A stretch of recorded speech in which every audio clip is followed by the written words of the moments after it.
The movie begins in Co-op City, in a troubled future of America. Ben Richards lost his job and took his baby daughter, Kathy, to talk to his boss about keeping his job.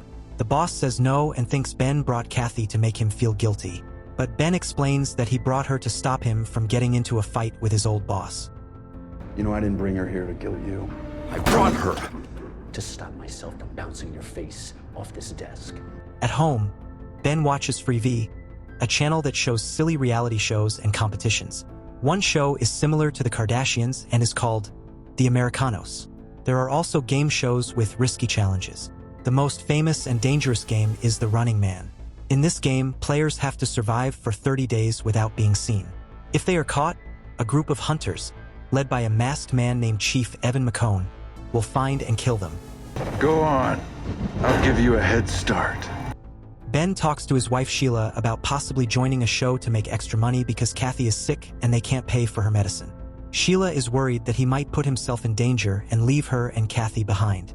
Ben walks to the Freevee Game Network to try out for a safer game show. There he meets other players named Jenny Laughlin and Tim Jansky. Ben shows a lot of anger and aggression during his tryouts. You mentioned my daughter again. They don't make glass thick enough to stop me from choking you out. And Mr. Richards, you are quantifiably the angriest man to ever audition for our shows.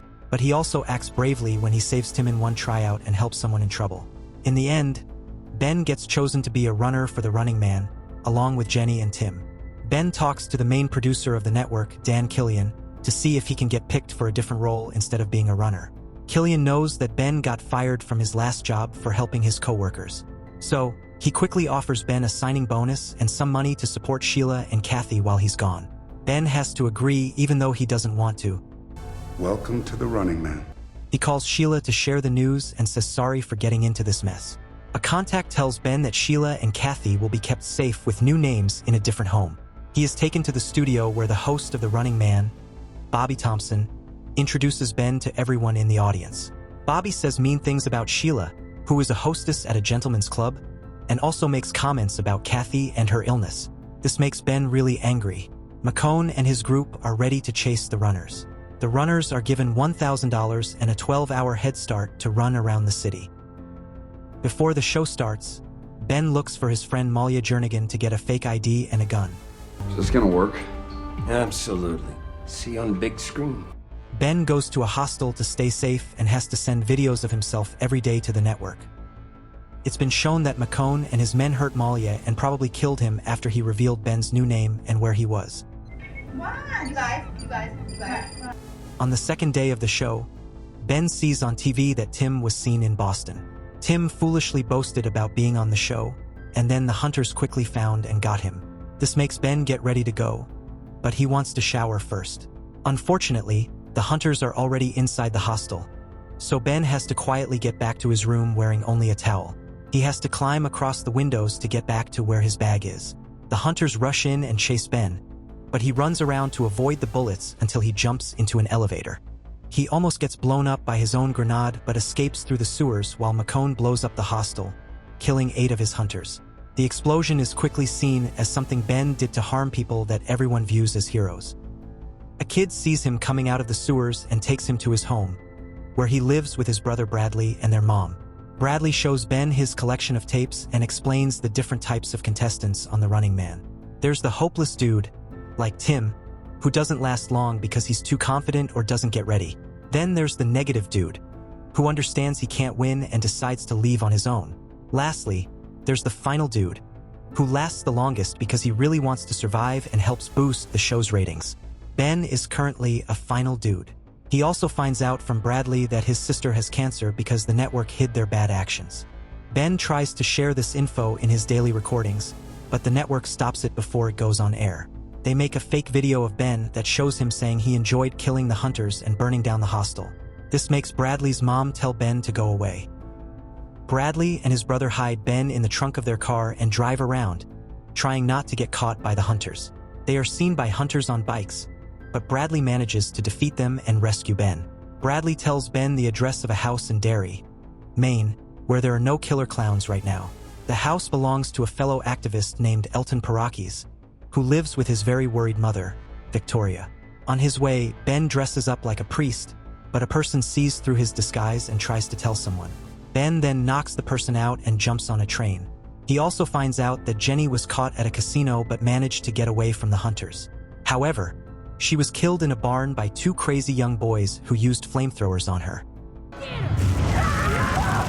We didn't, but they did. Ben arrives at Elton's house. He finds out that Elton's dad was a police officer who was killed by his own colleagues when he spoke out against what the network was doing wrong. He believes that Ben is now a symbol of resistance because people are using Richard's lives as a slogan against the network. Elton lets Ben stay with him, but later, Victoria threatens to call the hunters on Ben after she sees him on TV. Even though they try to stop her, Elton decides to warn them anyway so he can take out as many as he can.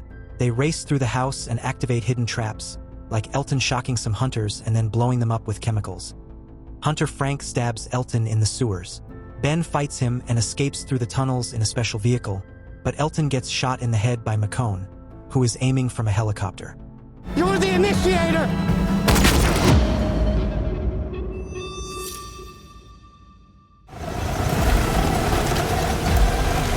With no escape, Ben races back over the bridge to Frank, jumping out of the buggy just as the vehicles crash into each other and explode, while Ben lands in the water. Ben steps onto the road and takes a car from a rich girl named Amelia Williams, making her drive him as a hostage. Amelia believes the network's false stories about people in Co-op City, including that Ben is a terrorist and bad things about Sheila and his family. Two militiamen try to stop them, but the hunters quickly shoot them because they don't want anyone to end the fun too soon. Amelia starts to believe that Ben is right about the network lying when she sees a clip of herself on the Running Man. In the clip, it looks like she is crying for help, but she never actually was. Mommy! He's got a gun! Amelia takes Ben to a hunter airfield where lots of fans and hunters are waiting. Ben pretends to have a bomb and says he will use it unless the hunters let him and Amelia pass and get on a plane to Canada. The hunters agree and allow them to come on board. Let him through.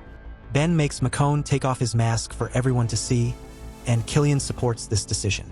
On the jet, Killian, speaking from HQ, tells Ben that their scanners found no explosives on him, so he knows there is no bomb. Killian gives Ben the option to join the hunters if he kills McCone and the others. To make Ben even angrier, Killian shows him a video of McCone disobeying orders and taking his team to kill Sheila and Kathy at their house. Ben fights and defeats the pilots, known as hunters, and then he faces McCone. The bad guy shares that he was the only runner left from the first season, and he accepted Killian's offer to become a hunter. He mostly agrees that Killian lied to Ben about Sheila and Kathy's deaths to make himself seem like a stronger hero against the dishonest hunter. With Amelia's help, Ben makes a hole in the window, which gets McCone's parachute stuck. Then, Ben stabs him fatally. Amelia grabs her parachute and some of Elton's magazines to share the truth about the network. As the plane descends towards Co-op City, Killian offers Ben a final chance to do what he wants. If Ben refuses, Killian will release a fake video claiming Ben threatened to crash the plane into many people. Killian then has the plane shot down.